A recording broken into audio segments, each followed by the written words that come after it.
Amis téléspectateurs, internautes, bonjour et bienvenue ici au stade Ngalandou Diouf de Rufisque pour notre reportage du jour qui porte sur AGEL de Rufisque, le club qui vient tout récemment, fraîchement de monter en Ligue 1 sénégalaise et qui d'ailleurs est en train d'évoluer depuis la 4e journée. Disport a décidé de faire une immersion au sein de ce club pour qu'il nous revienne sur l'ambition pour la première fois ce club évolue en Ligue 1 sénégalaise. Ils nous diront évidemment que c'est le maintien avant d'envisager quoi que ce soit. Nous vous disons non parce que ce club a bien piétiné le marché des transferts sénégalaises. Donc, amis téléspectateurs, internautes, vous aurez la réponse à la fin de notre reportage du jour. Guy, let's go.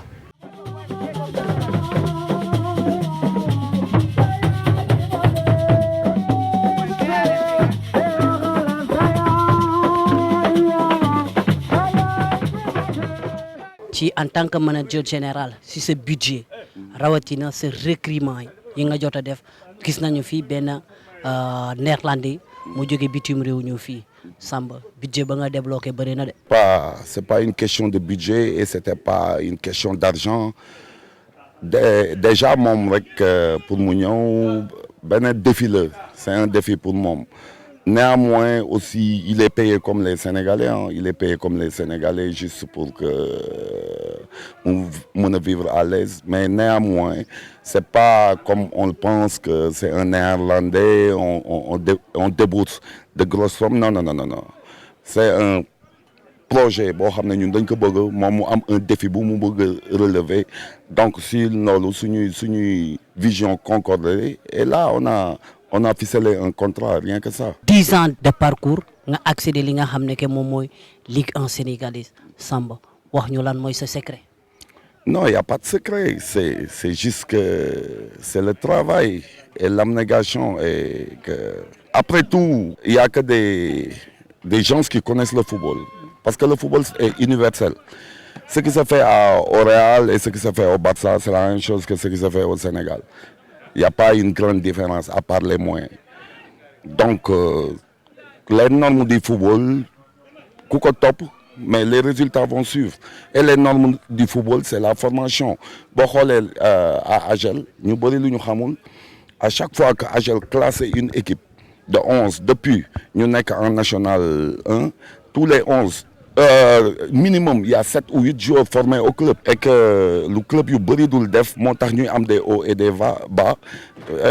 C'est la formation. Ñu bari ils travaillent pas sur la formation comme il le faut, mais nous connaissons avec résultat dans la formation, on a minimum 10 trophées en petite catégorie. Donc voilà, et c'est le même groupe qui est là chaque fois, même en Ligue 1.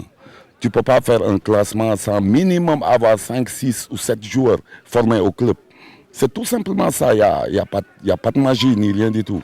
Aujourd'hui, en tant que manager général du club, c'est quoi l'objectif de AGEL en Ligue 1 sénégalais pour la saison 2024-2025? Mais prendre le championnat, bien sûr. Au départ, on était un peu hésitant, mais là, moi je dis, on a les moyens de prendre le championnat, pourquoi pas. Combien d'équipes sont venues de Ligue 2 et prendre le championnat? Combien d'équipes ont pris le championnat et descendre l'année d'après? Donc ça montre que l'équipe IFI, elles se valent quoi, les équipes se valent. Donc on a un bon effectif. Par rapport à le championnat, il n'y a aucune équipe à un degré moindre. Il n'y a aucune équipe qui ne peut pas faire un résultat. Et c'est ça la réalité. Je suis très réaliste. J'ai vu les équipes jouer, j'ai vu tout. Peut-être que le football aussi, c'est pas dans le terrain seulement. Si on arrive à accumuler l'expérience, si on arrive à accumuler le rythme qu'il faut, je pense bien qu'on peut jouer le championnat comme tout. Je dis c'est ça l'objectif, si j'ai bien compris, à signer au coach Tabandien. Non. Je n'ai pas dit que l'objectif est à signer. Moi, me concernant, en tant que manager du club, et avec le football, je sais qu'on peut jouer le championnat. Parce que si il y a des paramètres là, en fait. Le football, c'est des paramètres. Est-ce que le match nul contre Djaraf qui vous a poussé à dire ça, attention? Non, du tout. Le Djaraf, moi, avant le match de Djaraf, j'ai été très clair avec tout le monde. Jouer le Djaraf, c'est autre chose. Quand tu joues le Djaraf, tous les joueurs sont motivés. Tu peux faire un très grand match contre le Jaraaf et faire un très mauvais match avec le dernier.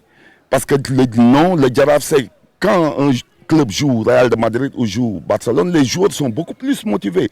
Et l'Africain est toujours comme ça. Vous voyez, le match de Jaraaf du baromètre Simon. C'est-à-dire que moi, je suis en train de parler dans le principe et dans l'ensemble. Ce que nous avons, on n'envie aucun club ici au Sénégal. Donc, on peut jouer le titre comme Jaraaf le joue, comme Teungueth FC le joue, comme Guédiawaye le joue, comme AS Pikine le joue.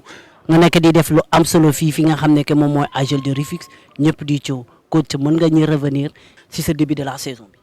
waaw ñun moom ay ndaw lañ di entraîner yor ay joueurs yoo xam ne aussi ay xale lañ te ndaw moom foo ko fekkee rek mooy fugg liggéey dem ba jeex mu war a nekk armam donc si loolu ñu xam ne peut-être que parfois am na lu mën a nekkal gàllankoor muy le comportement des joueurs et de l'environnement.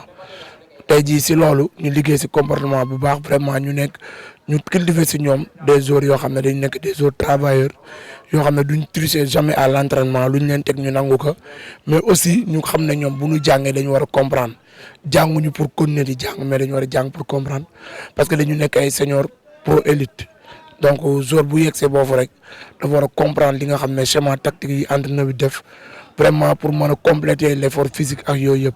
donc si loolu rek lañ dañu basé sur la discipline et sur le travail et la rigueur loolu tey moo ñu may tey.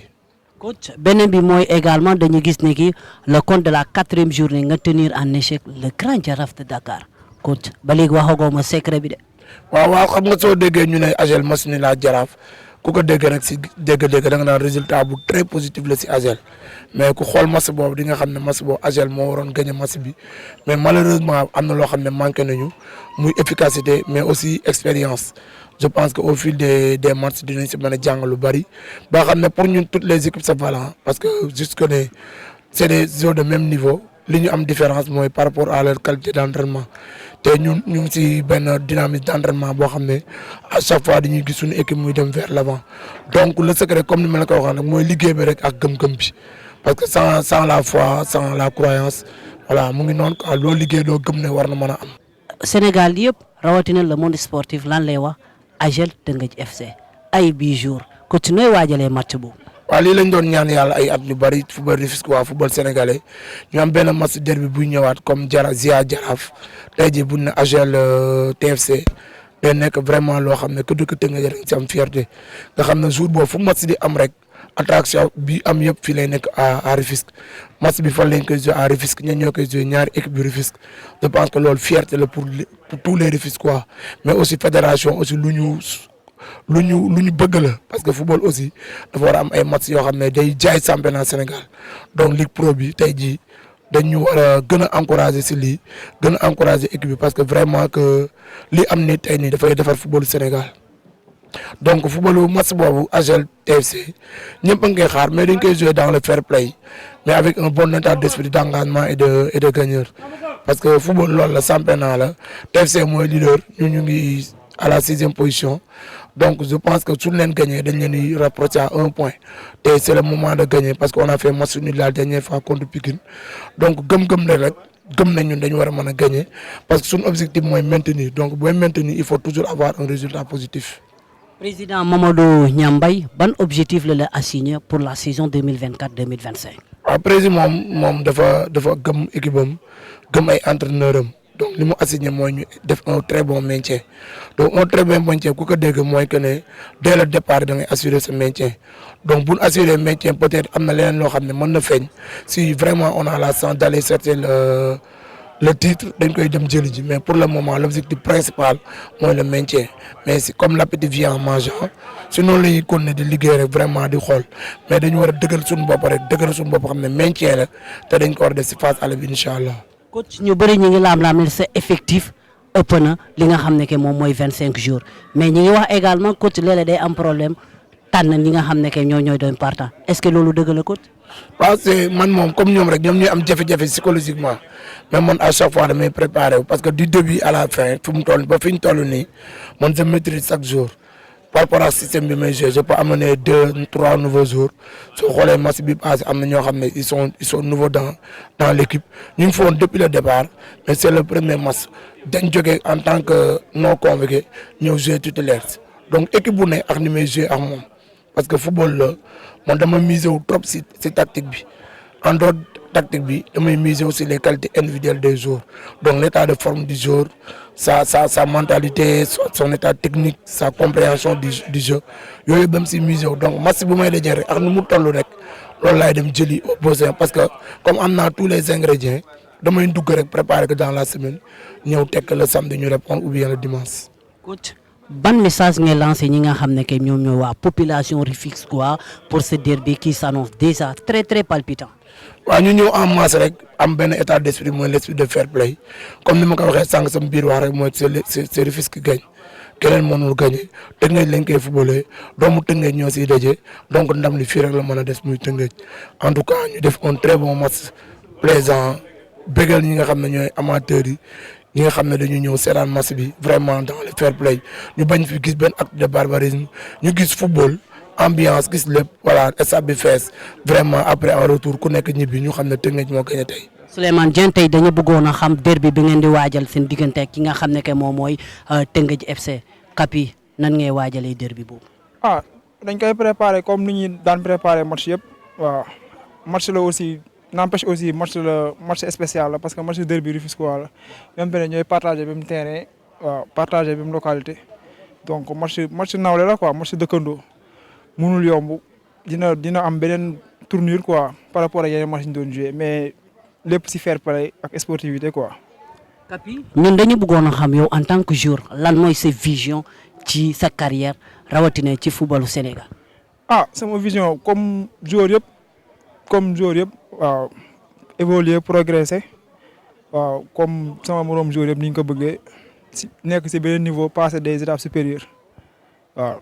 xam nañu nekk capitaine yombut ban message ngeen véhiculer ñi nga xam ne que ñoo ñooy si coéquipier rawatina ba nga nekk ci versaire yi. waaw chaque jour ñun on a le même mot à dire mooy solidarité on est toujours ensemble donc AJEL aussi famille la quoi joueur yëpp doo xam ku fi ñëw démb ak ku fi nekk tey donc loolu mooy suñu force quoi voilà. lan ngay wax supporters yi pour seen match bi bu nar a dox digganteeg yéen ak Tëngéej FC. supporters yi ñu ñëw dooleel ñu waaw nekk suñu ginnaaw pousser équipe bi pour ñu mën si am ndam quoi waaw lépp si fair play aussi. Amis téléspectateurs, internautes, vous l'aurez compris, je vous l'avais dit lorsque je faisais mon introduction concernant l'objectif assigné par le club AJEL de Rufisque. Vous l'avez entendu tout à l'heure, le manager général qui revenait sur l'objectif du club, c'est d'aller remporter le championnat national. Pour une première fois, ce club évolue en Ligue 1 sénégalaise et va faire tout pour remporter ce championnat.